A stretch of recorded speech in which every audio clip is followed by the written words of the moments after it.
In the snowy mountains of Vermont, a young Emily is about to go sledding down a steep hill, completely unaware of the extraordinary event that's about to change her life forever. Meanwhile, miles away in Arizona, a young Jake is in class, surrounded by his friends, when something unimaginable happens. Suddenly, Jake begins to experience everything Emily does, her joy, her fear, and the exact moment her sled crashes, leaving her unconscious. Simultaneously, Jake is thrown from his desk, knocked out cold as if sharing her pain. Fast forward 20 years, and Emily is married to a prominent surgeon, David, living what seems like the perfect life. On the opposite coast, Jake, just released from prison, is trying to piece his life back together. One night, as Emily attends a high society dinner party with David, Jake is at a rough-and-tumble bar, doing his best to stay out of trouble. But when a bar fight breaks out and Jake is struck hard, Emily inexplicably collapses at the dinner party, leaving her guests and husband in shock.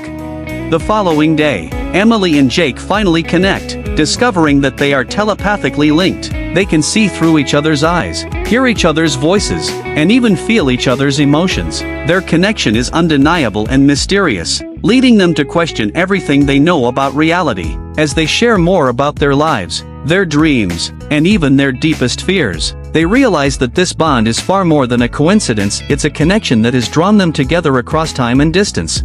As Emily navigates her life with David, who grows increasingly suspicious of her erratic behavior, and Jake tries to stay clear of his old criminal life, their bond only grows stronger. Emily realizes that Jake is falling for her, and despite her best efforts, she finds herself falling for him too. Fearful of where this might lead, Emily tries to break off their communication, but the pull between them is too strong.